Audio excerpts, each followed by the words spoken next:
Congratulations, you're a BYU captain. Okay, I'm being a little facetious about that, but BYU has named 18 of their players on their football program either captains or co-captains. That's a big number, but a number of them I think are significant. We'll talk about that. We'll also get to some of the other updates from BYU media availability on Monday, and also a big visit for BYU basketball. Could they land a 4-star caliber athlete late in this transfer portal period? We're talking about all that on a Tuesday. You are Locked On Cougars, your daily podcast on the BYU Cougars, part of the Locked On Podcast Network.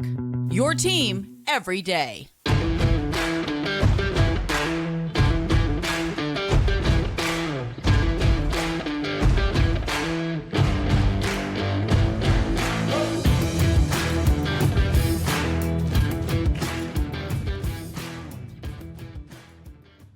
What's up, everybody? I'm Jake Hatch, your host here on Locked On Cougars, your resident BYU insider. Thank you for making Locked On Cougars your first listen of the day. Thank you to all of you who are everydayers with us right here on the Locked On Podcast Network. Of course, the motto is your team every day, and as such, we are your original daily podcast focused on all things BYU sports. Title sponsor of today's show is our friends over at FanDuel. This episode is brought to you by the FanDuel Sportsbook, official sportsbook of Locked On. Make every moment more with our friends at FanDuel. Right now, new customers, you can bet $5 and get $200 back in bonus bets guaranteed. Visit FanDuel.com/LockedOn today to get started. All right, let's dive right in on today's show. Obviously, a lot of news coming out yesterday from BYU, and not necessarily anything earth-shattering, but some significant news I thought all the same. Most notably, BYU has 18 either captains or co-captains on this year's team. Now, this is not all that surprising. It's actually been a very normal circumstance for BYU under Kalani Sitake to name a number of players as captains or co-captains. The bigger thing is I was just surprised at some of the names on this list. Not because they were guys I was like, wow, I can't believe that guy was named a captain. It's because a number of the newcomers that were named captains who have come in a relatively short period of time have earned the respect of their teammates. So let's start off with the captains for BYU this season. Those include quarterback Keaton Slovis, tight end Isaac Rex, center or guard Connor Pay, tackles Kingsley Suamataia. Then on defense, you have Tyler Batty, Ben Bywater, as well as Eddie Heckard and AJ Vongpachan. Now, I think all of those guys are very deserving of being named captains. I think all of them bring different leadership skills and qualities to the table. Obviously, they'll be looked to, I guess I should say, by their teammates to be an example of how to operate, how to go about doing their jobs on the football field and also just with school, off the field activities, the whole thing. Being a captain means that you are being held to a higher standard than your teammates because your teammates expect that of you and the coaches also expect that of you. I think all these guys are deserving of this, but I really like the fact that guys like AJ Vongpachan, Eddie Heckard, as well as Keaton Slovis were named as these team captains, because that means that they have come in and have ingratiated themselves into the culture of BYU and have proven that to their teammates, at least, that they are capable of being the leaders that they are expected to be. Now, BYU has also named 10 co-captains. Now, for those of you wondering what the differentiation is, if they go to following the certain format they've had over the past few years, the captains will have that captaincy on their uniforms. Just keep a look out for that. Then the co-captains will have the A on their uniform. Those co-captains include punter Ryan Rico, cornerback Jacob Robinson, safety Malik Moore, linebacker Max Tooley, and defensive lineman Atunai Samahe. Also on offense, wide receivers Keanu Hill, Chase Roberts, and Cody Epps, along with offensive lineman Paul Miley and running back Aiden Robbins will take on leadership roles as well. Now, these 18 will make up what they call the leadership group for BYU, the leadership council, I guess I should say, and they will be called upon to rule on circumstances involved in the BYU football program. Kalani Sitake has been very adamant that he wants a player-run program. He wants his guys on his inside of his program, the players themselves, to really be in control of things. Kalani and his coaches are there, obviously, to provide guidance, obviously coach guys up on certain things, provide advice, that type of stuff. They want the players, though, to lead out in making this program as player-run as they possibly can make it, because the players are ultimately the ones who go out there and make the plays. The coaches are on the field, obviously, trying to direct traffic is probably the easiest way to say it, to make sure that everybody's on the same page and make sure that they are getting the best out of these athletes. But I really like the fact that the newcomers on this list are represented very, very well. They easily could have come in and been feeling like they were too big for the program or felt like they were here for just a short time. So they were going to buy in just enough to get by and then obviously hit the road and move on to bigger and better things. I'm appreciative to every one of those guys who have bought into the culture at BYU, and their teammates have noticed that and obviously rewarded them by naming them their team captain. So I think that's a very significant thing. The other thing about BYU is they released their first depth chart of the season, and I think I got a pretty good bead on things happening with BYU with regards to that depth chart. The bigger things from the depth chart reveal included, I think that BYU is trying to maybe, appease some folks. So there's a lot of oars on that depth chart, especially with the third and fourth string guys. I typically don't see a lot of depth charts list third and fourth string players on there. But in this day and age of college football, how can you not do it? You have the transfer portal out there looming at all times. If a kid feels like he has been spurned by a coach, they very easily, at the end of the season, the day after the season officially ends, they can go into the transfer portal and can leave you high and dry. So obviously you're doing your best to assuage some egos, make sure that they feel good about themselves and see their name up there. Obviously that's a big thing, I think, for a lot of players. They just want to see their name on the depth chart, knowing that, hey, I'm going to have a role with this team. The other thing about this is it's going to be a very competitive year for BYU with regards to making the travel squad. Gone are the years of BYU and Independence when they could take as many players as they wanted to on road trips. They had nobody telling them how many players they could travel with. Now, in the Big 12, they do have a cap of 70 players they're allowed to travel with. That's actually a little bit lower of a number, not by much, that BYU typically traveled with during their independent era. Now, the first 3 games of the year, though, are non-conference games, and as I understand it, BYU does not have any restrictions on how many players they take or dress, I guess I should say, in uniform for the home games against Sam Houston this Saturday, Southern Utah the week after that, and obviously Arkansas just 3 weeks out from now. But the bigger thing is, I think that BYU is going to find increased competition for all these guys, knowing that, hey, there's going to be a few less seats on that plane going to these away games. And if you want to be traveling with the team and have that distinction and not have to be one of the 60-plus players left behind in Provo for road trips during the Big 12, you got to go out there and prove it on the football field. So it was good to see the depth chart come out. And like I said, a number of guys I thought were on that depth chart, probably just to make them feel like, hey, you're still involved. Obviously, you're still locked in. Some other interesting notes from media availability yesterday included interesting comment on Coordinator's Corner with Greg Wrubell. Jay Hill saying regarding BYU's cornerbacks, quote, I'd say this is one of the better corner groups that BYU has ever had as far as top to bottom. There's 5 or 6 guys we feel we can win with. I really trust the top 3 guys in the way they're playing right now. Now, those 3 top guys are Jacob Robinson, Eddie Heckard, and Camden Garrett. Now, the two, speaking of Garrett and Heckard, are obviously transfers from Weber State, and Coach Hill would trust them almost implicitly because they've been playing for him for so long during their time at Weber State. Jacob Robinson was one of the revelations of last season. No surprise to see him there. The nice part is all 3 of those players, you can expect to see heavy doses of them. In addition, guys like Marcus McKenzie, Maury Bamba, also Caleb Christensen, I think is also in the mix there on if you go by the depth chart with regards to the 2 deep. So it's a positive sign to see that a guy like Jay Hill, who knows defense and knows defensive backs, by the way. Jay Hill is a former all-conference defensive back during his playing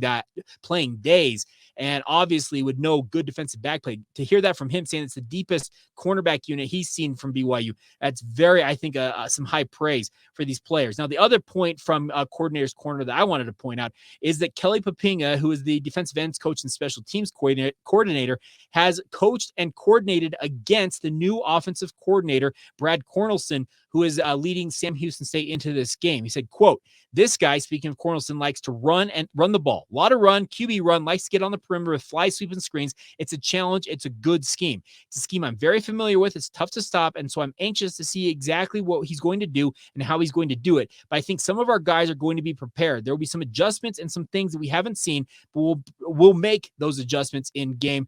That's the thing about this. I've got faith that BYU will be able to adjust in game better than they ever have before, because Jay Hill, he is a savvy defensive coordinator. He's a great defensive mind. There's not many things that he has not seen in his coaching career to this point that wouldn't have him thinking, okay, I got this on lockdown. Now, there are plenty of weapons for Sam Houston State. They obviously have to settle on a quarterback, Kalani Sitake and Ben Bywater. During our media availability with them in the weekly press conference, they both said that there is a question of who the quarterback's going to be for Sam Houston State? Is it Grant Gunnell, the former Arizona quarterback who ended up in North Texas and now is at Sam Houston State?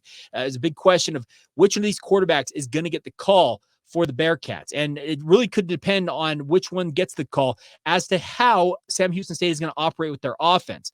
A guy like Grant Gunnell, who's more of a gunslinger, he's got the mentality he's going to go out there and just throw the ball all over the yard. He's not necessarily the most fleet-footed guy. He's got some speed to him. He's got some athleticism, but he's just not that type of guy. So there's a very, very big question here for BYU with regards to, okay, which quarterback are we going to see on the field? And then can we adjust almost within a play or two to understand what they're going to do out there? That is the biggest question mark, it feels like, in my mind, for BYU, is figuring out which quarterback it is early on in that game and then being able to adjust your scheme to fit just that. But I've got a lot of faith in Jay Hill, just knowing who he is as a person, his pedigree as a defensive coach, having coached under Kyle Whittingham and playing defense in the old Freddie Whittingham defense at Utah. And obviously the thing that Kyle Whittingham has carried forward that Jay Hill took with him to Weber State.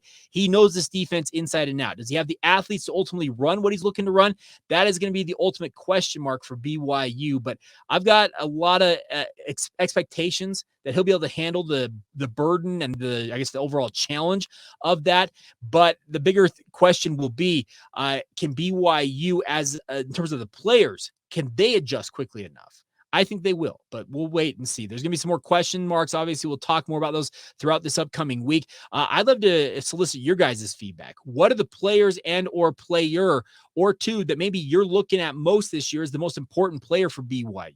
Is there a player on Sam Houston State that makes you worried more than others? I don't know how many of you have done a deep dive on the Bearcats, but they've got some athletes. I know that they're making the jump from the FCS ranks, but this is a program that has championship pedigree, and obviously you'll be looking to notch a really, really big upset in their first ever FBS game Saturday night at LaVell Edwards Stadium, and it'll be incumbent upon BYU to make sure they do not allow that to happen, because that would just be absolutely devastating for the Cougars to have that hit them. And obviously just it's kind of the thing is, you lose a game like this and it can set the tenor for a really, really poor season for BYU. I'm not expecting BYU to lose. I'm actually expecting them to take control of this game somewhere early on in the second half and then roll to a victory. But you just can't screw around with a team like this. This is a program that's got a lot of proud tradition. Yes, they are making the leap up a division in football, but it does not mean they don't have athletes. And we'll continue to break that down as the week progresses.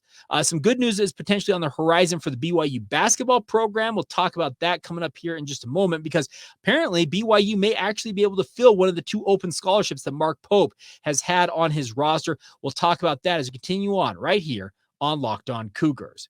Today's episode is brought to you by our friends at BetterHelp. Now, all of us have had moments when we've been down, obviously needing some help out there. And if you feel like the world's kind of crumbling around you, you feel like it might be just too much for you to bear, you guys might want to try our friends at BetterHelp and try some therapy. Of course, sometimes in life we're faced with all these tough choices out there, and the path forward isn't always clear. Whether dealing with decisions around career, relationships, or anything else, therapy helps you stay connected to what you really want while you navigate life, so you can move forward with confidence and excitement, and trusting yourself to make decisions that align with your values is like anything. The more you practice it, the easier it gets. And that's where BetterHelp steps in, my friends. They want to help you guys out. It's helpful for learning positive coping skills and how to set boundaries. It also empowers you to be the best version of yourself, and isn't just for those who have experienced major trauma as well. Anybody can use therapy and utilize it at any time. So if you're starting to think of utilizing therapy and see if it can help you guys out, give BetterHelp a try. It's entirely online, designed to be convenient, flexible, and suited to your schedule. You're not having to schedule your life around your meetings with your therapist. Just fill out a brief questionnaire to get matched with a licensed therapist and switch therapists anytime for no additional charge via our friends at BetterHelp. Let therapy be your map, and do it with our friends at BetterHelp. Thank you once again for making Locked On Cougars your first listen of the day. Thank you to all of you who are everydayers with us right here on the podcast. Hope you're having a fantastic Tuesday whenever you hear this. By the way, thank you for all the feedback on yesterday's show. A lot of you had great thoughts on the depth chart, what you're expecting to see. So cannot thank you guys enough for that support. Going to be back out at BYU football practice this evening. We'll have some player interviews. Obviously, we'll be recapping whatever you learned there. Hoping to get a one-on-one with one of the defensive players. That's on Tuesdays. It's usually defensive players for BYU, and And coming up tomorrow on the podcast is the debut of the Connor Pay Show, I guess we'll call it that, our weekly conversation with the BYU now team captain. We're excited to catch up with him and talk about his being named team captain. We'll get to all that as the week progresses right here on Locked On Cougars. All right, BYU basketball is obviously trying to fill some holes in their lineup, and one that was left by Quez Glover might be filled not necessarily like for like by a high-level athlete in and of himself. Four-star prospect Marcus Adams will be visiting BYU this weekend, according to 24/7 Sports. Robbie McCombs from Anchors the Foe also confirmed that the visit is happening this weekend. He's a 6'8" wing player and formerly signed with both Kansas and Gonzaga. Yes, he has played. Played is relative. Let me be very clear about this. He is signed with Kansas and also ended up transferring to Gonzaga.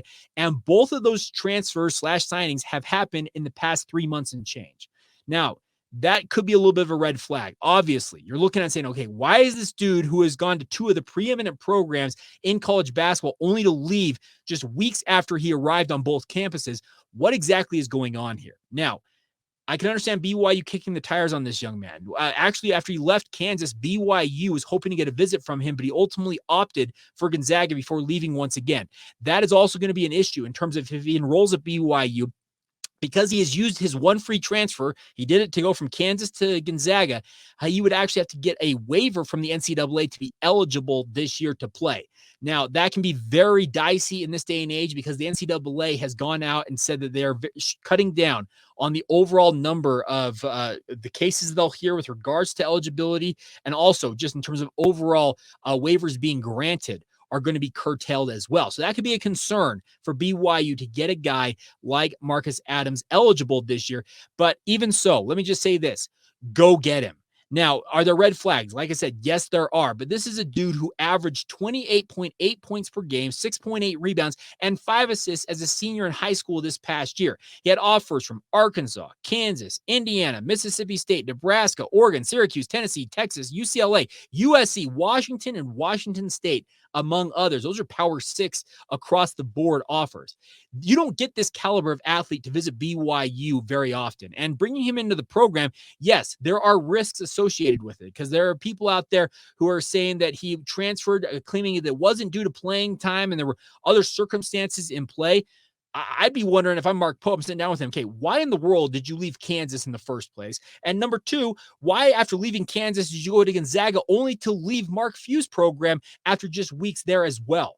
If he can feel like he's got a satisfactory answer for that and he feels like Marcus Adams is the right fit for BYU, you sign this kid. Even if he's not eligible this year, even if you can't get the waiver to get him eligible this year, this is the type of athlete that BYU needs to truly compete in the Big 12 era.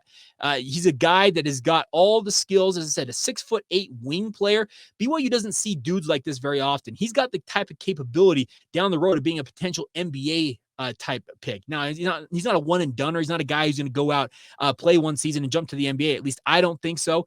But he would do speaking of Mark Pope would do very well to bring a kid in like this if he feels it would fit with the BYU basketball program. Now, there's going to be some really quick decisions made because BYU is starting school actually today, if I'm not mistaken. It might be early next week, but nonetheless, school is starting very, very soon, and you're going to have to get this kid enrolled, get him into classes, and obviously get him on his way in terms of workouts with the BYU basketball program and the like. Obviously, get the waiver application process started with the NCAA. In theory, if you want to get him cleared in time for tip-off in November. So I have a hard time saying that you don't go out and get this kid. It's absolutely crazy to think that BYU could get this type of an athlete on campus. They have already offered his brother Maximo, who's a member of the 2026 recruiting class, a scholarship that obviously can help BYU go out there and get a guy of Maximo's quality. I believe he is a 4-star talent or an emerging talent at minimum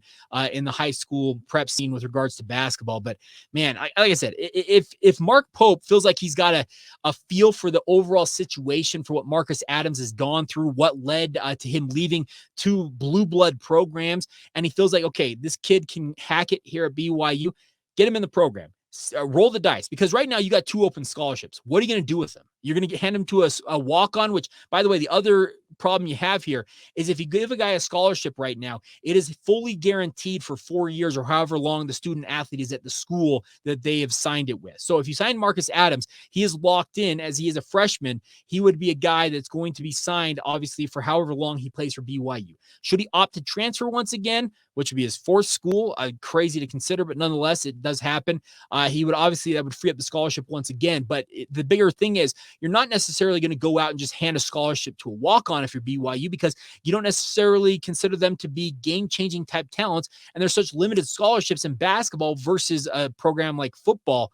You just got to be very careful with this. But once again, if this is the right fit, if Mark Pope deems this the right fit, everything gets signed off on, I's dotted, T's crossed, all the stuff you need to do to make sure that this is a done deal, bring Marcus Adams in. You have 2 open scholarships. What are you going to do with them this season? You could fill one of them with this guy. And like I said, even if he's not eligible, he can come in, really get to know BYU and the program, work out really hard, and hopefully take the court next year, which, funny enough, I forgot to mention this earlier, he was actually a member of the 2024 recruiting class who actually reclassified into the 2023 recruiting class. So in theory, he is still technically supposed to be a high school senior. But like I said, it feels like a big opportunity for BYU basketball, but you got to make sure you get those answers, like I said, satisfactory answers, get a feel for what's going on. If there are any red flags, obviously you say, hey, thanks, but no thanks. But at this stage of recruiting, and obviously with school starting and the chance to add a guy of this caliber, of his talent level, speaking of Marcus Adams Jr., you could do a lot worse than that. So I hope that everything goes well, and obviously BYU can figure out exactly what they're looking for in terms of feeling comfortable with him signing with the program. But once again, it seems to me like a gamble worth taking. I could be wrong about that. Everybody could be wrong about that, but we'll see what happens. Visit coming up this week, and looking forward to hearing more about it in the days that follow. All right, coming up here in just a moment, we'll round out today's edition of the podcast, some other notes on BYU sports, including BYU women's volleyball and BYU women's soccer, both moving inside the top 10 nationally after undefeated weekends. They're actually both off to undefeated starts to the season. 4-0 for BYU women's soccer, 3-0 for BYU women's volleyball. We'll get to all that as we continue on right here on Locked On Cougars. Today's show is brought to you by our friends over at FanDuel. Get ready for the NFL season with incredible offers from FanDuel, which is America's #1 sportsbook, my friends. Right now, new customers, you can bet $5, get up to $200 back in bonus bets guaranteed. Plus, all customers who bet $5 will get $100 off NFL Sunday Ticket from YouTube and YouTube TV. You want to get the Sunday Ticket, my friends, that's maybe the best deal I've seen, $100 off that package. Now is the best time to join FanDuel. The app is easy to use. You can bet on everything from the spreads to player props and more. They've got daily specials as well, one-time opportunities, all that type of stuff. It's really, really easy to do. So visit FanDuel.com/lockedon and kick off the NFL season with an offer you won't want to miss. Once again, $200 in bonus bets when you bet just $5. And in addition to that, you get $100 off NFL Sunday Ticket from YouTube and YouTube TV. Take advantage of it today via our friends at FanDuel, the official partner of the NFL.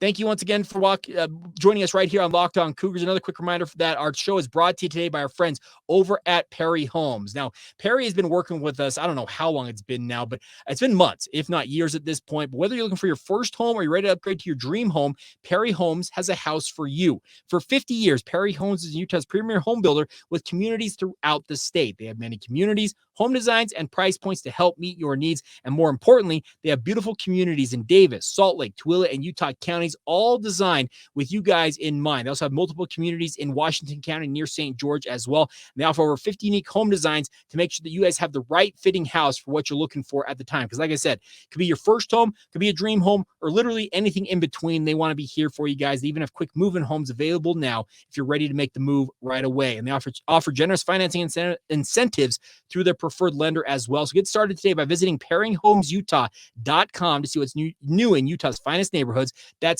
perryhomesutah.com to learn more now. For 50 years, Utah has been coming home to Perry Homes. Thank you once again for making Locked On Cougars a part of your routine, everybody. If you have not done so already, just another shameless plug for you guys to subscribe to the show. If you're watching on YouTube, I'm pointing down here. Hit the subscribe button if you have not done so already. We're nearing 4,000 subscribers. It was my goal at the start to get to the start of the football season was to have an even 4,000 subscribers. We're in 3,900 territories. We're under 100 to go to get there. Can we get there by Saturday? Well, with your help, we absolutely can do that. Please do so. Also, if you listen to us on the regular podcast platforms out there, Apple, Google, Stitcher, Spotify, feels like there's thousands of different podcast providers out there. If you have not done so on those, please follow the show, give us a rating and review, especially on Apple Podcasts. Those 5-star ratings are very, very important. As I understand it, you can add comments to Spotify now as well. So just simply put, thank you for all the support, and hopefully you guys enjoy the product we're putting out every single day right here on Locked On Cougars. All right, before we go on today's show, congratulations are in order to both BYU women's soccer as well as BYU women's volleyball. They are now both ranked number 9 in the country according to the rankings that came out on Monday. Obviously, BYU women's volleyball with that upset win over Pitt up there in Montana, as well as 2 wins over UT Rio Grande Valley, as well as host Montana. They moved up from number 17 to number 9. Good showing for Coach Olmstead and her squad. Meanwhile, BYU women's soccer, 2 wins over the weekend, move up from number 11 to number 9 in the national rankings. And they've got a huge showdown coming on Thursday night, when number 1 ranked UCLA comes to Southfield. It's not very often that BYU gets an opportunity to take on the number 1 ranked team in women's soccer. In fact, they are 0-5 all time against top ranked teams, and BYU's gone head to head with them. Big opportunity for BYU, obviously, to have the defending national champs on their home turf. I think the Southfield is going to be absolutely rocking and rolling on Thursday night. It's going to be an 8:00 start, so it'll be a late night out there at Southfield, but I would fully expect BYU fans will be in full voice. And the best part is BYU students are back on campus this week, so you can expect that Southfield will be even more jam-packed than it was already. So looking forward to it. A huge week ahead. It's a top 10 showdown now for BYU women's soccer. BYU volleyball's got a number of matches later this week as well, so a lot of fun on the horizon for BYU, and looking forward to breaking all that down on coming editions of the podcast. And also, one more quick reminder. I probably should have mentioned this earlier on. I have finally gotten around to mailing out the award, not the awards, the prizes we handed out in the lead up to fall camp for BYU. My apologies on the delay on getting those out to you guys, but they should be in the mail soon if they're not already. Obviously life got in the way. Did not get a chance to get them all over to the post office, but they should all be postmarked. There are a couple of winners who have not given me their information with regards to their prizes. If you believe you were one of the winners that wants to get in contact, let me know. Reach out to me via email, lockedonbyu@gmail.com. Let us know that you were one of the winners, and we'll get you taken care of. And like I said, just trying to get this out as fast as we possibly can, and would hope that they will be in your guys' hands ASAP, so you guys can enjoy your prizes as the season gets going here with BYU football. All right. That is going to do it for this edition of Locked On Cougars. A huge thank you for all of your support. Cannot thank you guys enough for continuing to be with us every single day. Like I said, coming up on tomorrow's show, it is the debut, or expected to be the debut, of the Connor Pace Show right here on Locked On Cougars. A talk with the newly minted BYU team captain. What does he make of his new leadership role for BYU? Which position is he going to play on the offensive line? We'll dig into that with him as well, and we'll also get some thoughts on Sam Houston State from his perspective as BYU gets ready for that home opener on Saturday night out at Lavelle Edwards Stadium. So until then, have a great rest of your day. Thank you once again for making it your first listen of the day, and thank you for being everydayers with us right here on the Locked On Cougars podcast. See ya.